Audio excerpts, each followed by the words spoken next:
우리 주 예수 그리스도의 은혜와 평화가 우리 가운데 함께하기를 빕니다.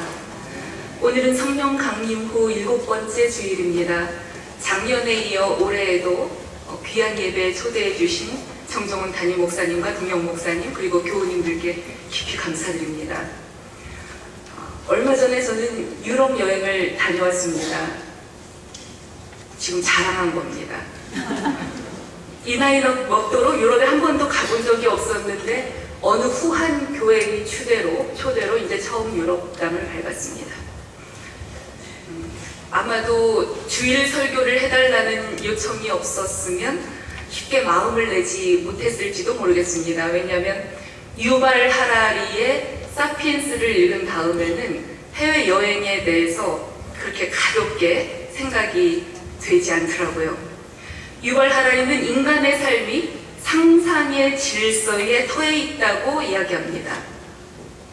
아주 개인적인 욕망이라고 생각되는 것조차 상상의 질서에 의해 프로그램 되었다는 겁니다.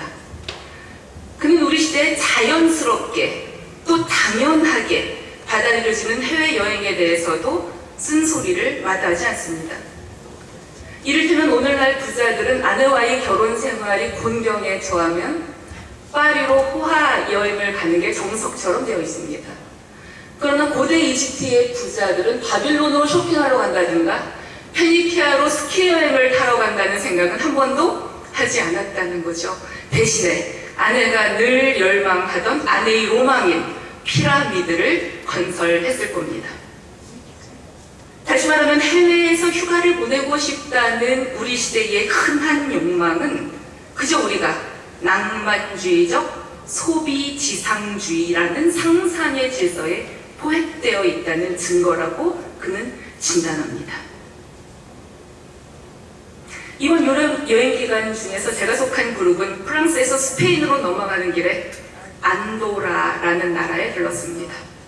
바티칸 다음으로 세계에서 가장 작은 나라인데 나라 전체가 면세 국가입니다. 게다가 7월은 유럽 전체가 세일을 합니다.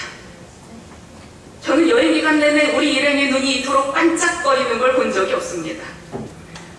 반짝이다 못해 번뜩이기까지 하더라고요. 오후 12시 반쯤 버스가 안도라 어느 대형 쇼핑센터 주차장에 닿았습니다. 2시까지 쇼핑을 마치고 다시 버스를 타야 다음 게 식사 장소로 이동한다고 가이드가 신신당부를 하는데 일행의 입에서 일제히 탄식이 터져 나왔습니다.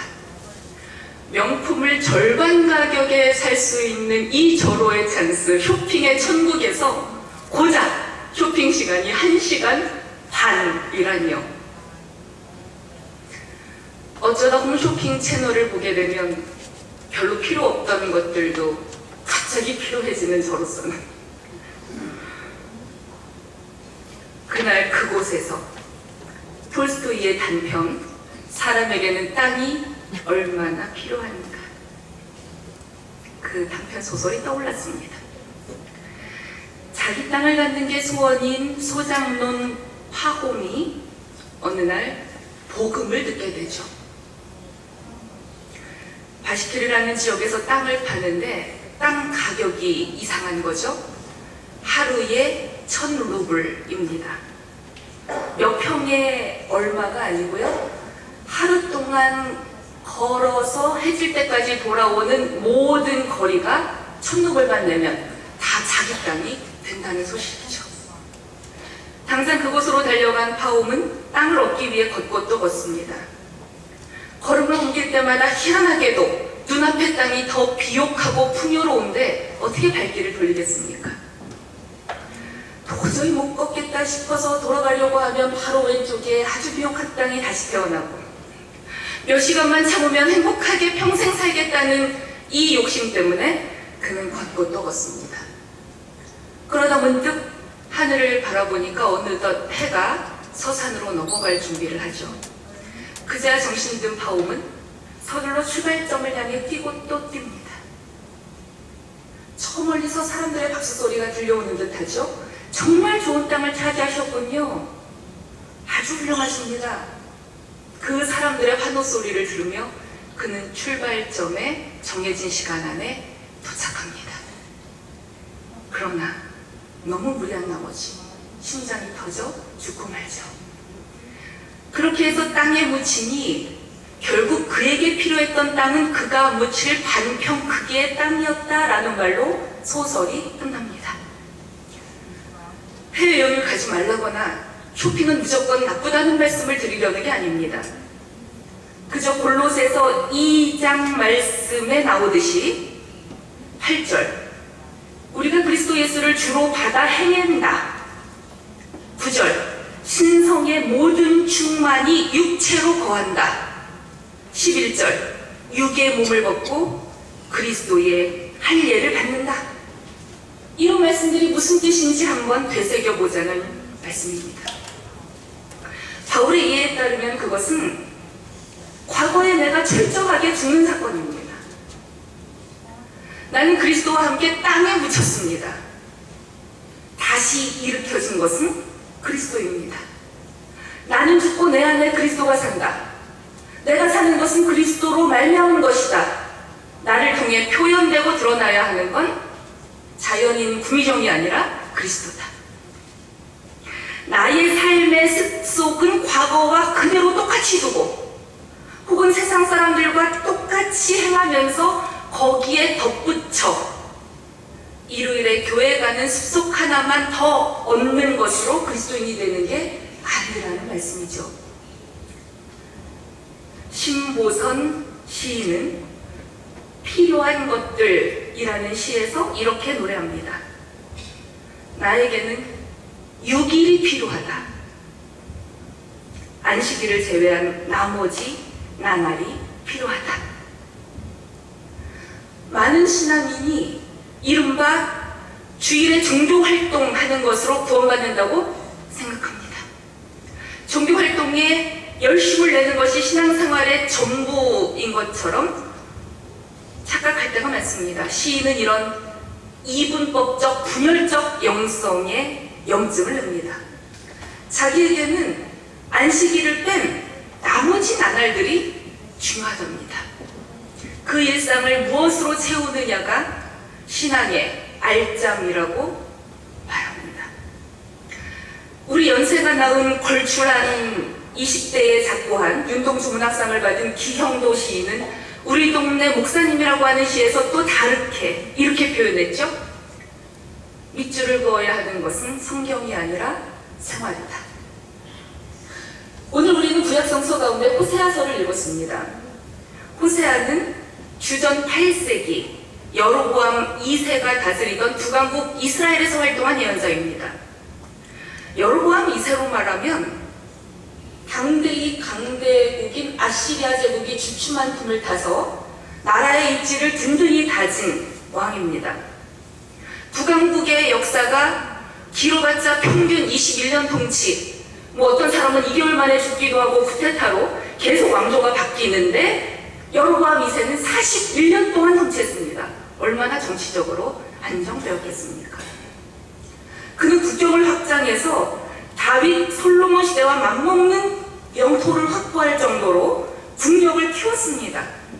또 지중해에서 요르단 동쪽을 통과하는 무역로를 확보해서 막강한 부를 벌어들였습니다. 한마디로 이스라엘은 전례 없는 번영 시대를 맞이했습니다. 이쯤 되면 충분히 능력 있는 지도자 아닐까요? 아니, 노골적으로 말해서 한 집안의 가장이 아파트 평수도 척척 늘려가고 월급 복도도 두둑하게 벌어다주면 좋은 아버지 아닙니까? 한 기업의 경영자가 되어서 문어발처럼 사업을 쭉쭉 확장해가고 직원들에게 연말마다 보너스를 화끈하게 넣어주고 그러면 좋은 경영인 아닙니까? 하물며 한 나라의 통치자가 되어서 분단 국가의 이미지를 싣고 그 나라를 어엿하게 부강한 나라의 반열에 오르게 해주었으면 위대한 지도자로 추앙되어야 마땅한 건 아닙니까?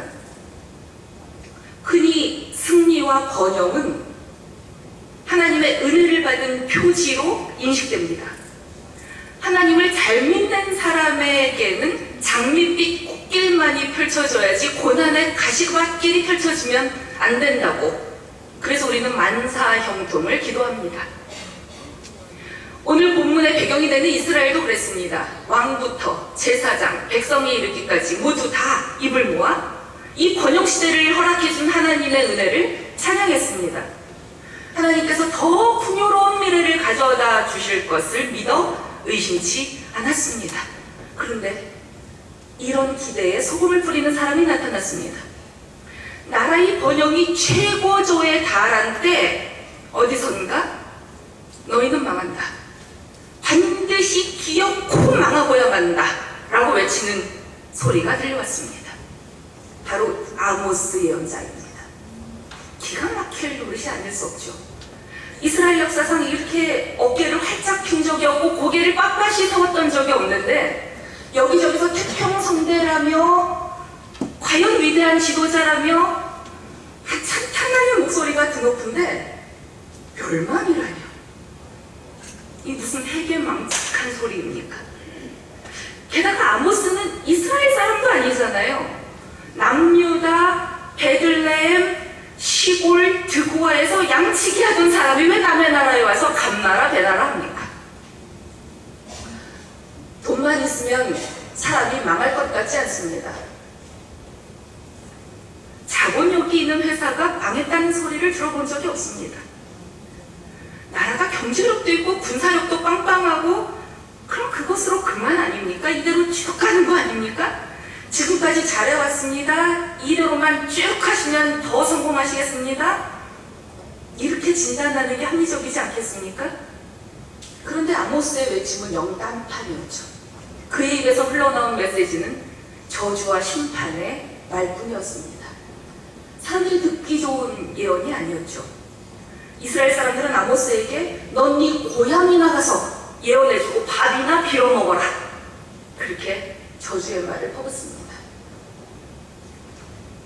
호세아가 하나님의 부름을 받은 건 바로 이 무렵입니다. 아모스의 바통을 호세아가 이어받았습니다. 그는 이스라엘 태생입니다. 그런데 호세아의 예언 활동에는 어딘가 이상한 구석이 있습니다. 오늘 우리가 읽은 말씀 1장 2절에 이렇게 나오죠. 주님께서 처음으로 호세아를 시켜 이스라엘 사람들에게 말씀하실 때 주님께서는 호세아에게 다음과 같이 말씀하셨다. 너는 가서 음란한 여인과 결혼하여 음란한 자식들을 낳아라. 결혼이 장난입니까? 예언자라면 아모스의 경우처럼 너는 가서 이러저러한 말을 외쳐라. 뭐 그런 명령을 받아야 되는 거 아닙니까? 아니면 예언자계의 전설 엘리야처럼 바알 선지자 450명, 아세라 선지자 400명, 도합 850대 1로 갈멜산에서 전투를 벌여서 승리를 하는, 뭐 그래야 요즘 아이들 말로 멋짐이 폭발하는 그런 예언자가 아니겠습니까? 말도 안 되는 결혼을 하고 자식을 낳으라니 이게 지금 예언 활동이 맞기나 합니까? 관찰 예능 찍는 게 아닙니다. 위장 결혼해서 알콩달콩 사는 척 보여주라는 게 아닙니다. 정말 사랑하라는 겁니다. 자녀의 이름까지 하나님이 지어주십니다. 굉장히 친절도 화하십니다. 이쁘고 아름답고 뭐 희망찬 이름을 지어줘도 시원찮을 판에 마다들의 이름을 하나님이 지어주시는데 이스르엘이라고 하랍니다.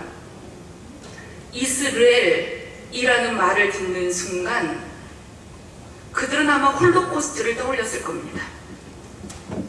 이스라엘이라고 하는 땅 이름은 지금 여로보암 2세가 속한 그의 증조 할아버지로 쿠데타를 일으켜서 왕권을 장악한 예후가 이스라엘 왕과 유다 왕 그리고 그 앞에 왕조에 속했던 자식 70명까지 한꺼번에 대량 학살을 하고 왕위를 찬탈한 장소의 이름입니다. 아니 대량 학살이 벌어진 그런 기억의 장소를 자녀의 이름으로 사용하라니요. 둘째는 딸이 태어납니다. 하나님이 이 딸의 이름도 정해주십니다. 로로하마, 용서하지 않겠다. 셋째는 아들인데 로암미, 이렇게 부르랍니다. 내 백성 아니다. 완전히 버리겠다. 구약성서에 수많은 예언자가 등장합니다. 그런데 저는 호세아가 가장 불쌍합니다. 사람은 바깥에서 힘들 때 안에서 위로받아야 그 에너지로 삽니다. 가정생활이 힘들고 복잡하면 바깥일도 잘해내기 어렵습니다. 에덴에서 쫓겨난 아담과 하와가 가장 먼저 한 일도 가정을 이루는 일이었습니다. 광야 같고 전쟁터 같고 정글 같은 저 세상에서 위안을 얻을 만한 에덴의 모사품, 그게 바로 가정입니다. 두 사람이 가정을 이루고 서로 사랑하며 사는 일이야말로 지상에서 에덴을 맛보는 가장 직접적인 길이 아니겠습니까? 그런데 호세아에게는 이 기쁨이 거스려졌습니다. 그것도 자기의 실수나 결함 때문이 아니고 하나님의 계획에 따라서 그렇게 되었습니다. 이 뜻이 도대체 무엇일까요?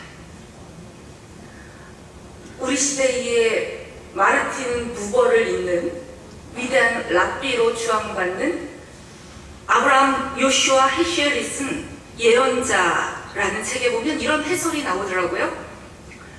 아모스가 하나님께서 행하신 것들을 강조한다면 호세아는 하나님께서 이스라엘에 느끼는 마음을, 감정을 강조한다. 하나님의 행하심은 정의입니다. 아모스는 바로 그 하나님의 정의에 비추어서 이스라엘을 저울에 달았습니다. 그랬더니 이스라엘의 모든 백성이 번영시대가 성공했다, 이만하면 잘 먹고 잘 산다 라고 추앙할 때 하나님의 저울은 불의하다라는 판단이 내려졌다는 것입니다. 세상에서 통용되는 관점으로는 약소국이 강대국의 반열에 올랐으면, 그리고 그러기 위해서 약자가 조금 희생하는 것쯤, 아무렇지 않은지 몰라도 하나님의 저울에는 그렇지 않았습니다. 사람마다 돈 버는 일에 혈안이 되어서 정의 따위는 쉽게 유보하는 현실, 가난한 사람의 목숨값이 신발 한 켤레 값만도 못한 현실, 그것 때문에 하나님이 이스라엘을 멸망시킨다고 말씀하셨다는 겁니다. 이게 세상의 정의와 다른 하나님의 정의 감각이죠. 반면에 하나님이 백성에게 갖는 느낌은 애달픈 사랑입니다. 신의 산 언약의 문구를 떠올려 보세요. 나는 네 하나님이 되고 넌 나의 백성이 된다. 이것은 전형적인 고대 서남아시아의 성혼 서양문입니다.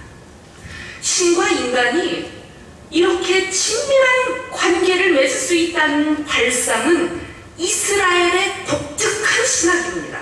다른 데서는 발견되지가 않습니다. 왜냐하면 다른 신들은 다 아내 신이 따로 있거든요. 여신들이 있습니다. 그런데 야훼 하나님은 하나님의 형상대로 인간을 지으시고 당신의 사랑의 파트너, 당신과 더불어 세상에서 일할 사람으로 우리를 선택하신다는 거잖아요. 메소포타미아의 대표적인 아트란시스 창조 신화에서도 인간이 창조된 목적은 한낱 신들이 하기 싫은 허드렛 일들을 하라는 몸종으로 창조되었습니다. 하지만 이스라엘의 하나님은 그렇지 않습니다. 마치 남편이 아내와 그렇게 친밀한 관계를 맺듯이 이스라엘을 선택하셔서 당신의 짝으로 한번 샘플로 삼아보셨다는 거죠. 그러니까 호세아는 바로 이 신의 산 언약이 깨진 데 대한 하나님의 마음을 몸소 느껴보라는 미션을 받았는 것입니다. 얼마나 슬프고 아픕니까? 음란한 아내를 사랑하는 남편의 마음이. 그 아내에 대한 정보는 디블라임의 딸 고멜이라고만 나옵니다. 디블라임이라는 말은 무화과 떡 두덩이라는 뜻입니다. 그러니까 고작 입에 들어가는 밥, 떡, 걸어서 자꾸 그런 바알신을 쫓아가는 이스라엘 민족을 향한 은유겠죠. 시내산 언약에서 하나님의 파트너로 세워진 이스라엘이 고작 물질에 풍요, 고작 국가의 부 따위에 영혼이 팔려서 자꾸만 한문을 판다는 것입니다. 입으로는 하나님을 믿는다고 하면서 사실은 바알을 숭배한다는 것이죠. 일부 지도자나 일부 보수 우파 그런 사람들만 그랬다는 게 아닙니다. 사회 전체가 총체적으로 바알 숭배에 빠졌습니다. 호세아의 수상한 결혼 생활은 바로 이 문제를 드러내라는 하나님의 극약 처방이었습니다. 먹을 것과 마실 것, 모피, 모시, 향수, 술 이런 것들에 영혼이 팔리는 호세아서 2장 5절에 요 목록들이 나오거든요. 그런 거를 음란하다고 지금 표현을 한 건데 그런 아내를 사랑하는 남편의 애끓는 마음이 신약성서에 이르면 천지분간도 하지 못하는 어린 자식을 둔 하나님 아버지의 애달픈 심정으로 표현됩니다. 뭐가 중요한지, 뭐가 필요한지 분간하지 못합니다. 우리가 읽은 누가복음에 잘 나오죠? 예수님이 들려주신 비유입니다. 한밤중에 친구가 찾아와서 떡 3덩이를 구워달랍니다. 자기 집에 불시에 방문객이 찾아왔는데 음식이 다 떨어져서 대답할 게 없으니까 네가 대신 좀 구워달라 이렇게 이야기합니다. 그럴 때 성가시게 굴지 말라며 외면할 사람은 별로 없습니다. 반드시 친구이기 때문이 아니더라도 그냥 놔두면 더 성가시게 할 것 같으니까 그까짓 거 떡 3덩이 주고 만다는 거죠. 예수님의 이야기는 한 걸음 더 깊이 들어갑니다. 이번에는 친구 관계가 아니라 부자 관계를 떠올려 보라 하십니다. 너희가 악할지라도 지 자식에게는 어린애한테 자동차 키를 선물할 순 없잖아요. 너희 자녀에게 좋은 것들을 줄 알거든 하물며 하늘에 계신 아버지께서야 구하는 사람에게 가장 좋은 것 성령을 주시지 않겠느냐? 누가복음은 그렇게 끝났습니다. 우리를 향한 하나님의 사랑을 예수님은 하물며라는 어찌시에 담아서 표현합니다. 어찌시라는 말은 부사의 최영배 선생님이 만드신 순 우리말입니다. 거의 처음 들어보셨나요? 85년에 학교 문법을 통일하면서 다 한자식으로 바꿔서 우리는 형용사, 부사, 동사, 명사 그렇게 배웠는데요. 사실은 아름다운 우리말들이 있죠. 그 중에 유일하게 살아남은 게 토시입니다. 토시 하나 들리지 않는다고. 그런데 사실은 이름시, 음직시, 그림시, 어찌시 이런 아름다운 우리말이 있죠. 인간의 언어 가운데 하나님의 사랑에 가장 근접한 단어로 예수님은 어찌시, 하물며를 택하셨습니다. 아무리 악한 아버지도 자기 자식에게는 좋은 것만 주고 싶어 합니다. 자식이 달라고 졸라도 아직 그게 필요하지 않으면 주지 않습니다. 그러니까 달라고 막 조르는데 주지 않으신다면 거기에는 우리가 알지 못하는, 이해하지 못하는 그럴 만한 뜻이 담겨 있습니다. 하물며 하늘아버지께서 우리에게 필요한 것을 더 잘 알지 않겠습니까? 고멜처럼 바알이 약속하는 것들의 마음을 빼앗기지 말랍니다. 하나님이 주시는 것, 곧 성령이 가장 좋은 것이니 오직 성령을 구하고 찾으랍니다. 그래야 구하는 이마다 받을 거랍니다. 우리가 일요일에만 그리스도인이 아니요 일요일을 뺀 나머지 6일 동안에도 여전히 그리스도인으로 살아낼 수 있는 유일한 근거는 바로 성령이라고 하는 소프트웨어입니다. 바알 숭배가 판을 치는 세상에서 길을 잃지 않으려면 성령이 필요합니다. 배 타는 모든 뱃사공들을 가장 아름다운 노래로 유혹하던 세이렌의 노랫소리처럼 바알의 유혹들은 대단히 매력적입니다. 그러나 하물며 라는 어찌시에 담긴 하나님의 그 애랄픈 사랑을 우리가 안다면 염려와 불안에 사로잡힌 우리가 세일렌의 노래소리에 영혼이 팔리지 않을 수 있는 유일한 방패막이가 아니겠습니까? 인생의 무수한 배반과 절망으로부터 우리를 구원하는 힘은 오직 하물며라는 어찌시에 담긴 하나님의 사랑뿐입니다. 그 사랑 안에서 오늘도 다시 일으켜지는 저와 여러분이 되기를 주님의 이름으로 당부드립니다. 다 함께 묵상 기도 드리시겠습니다.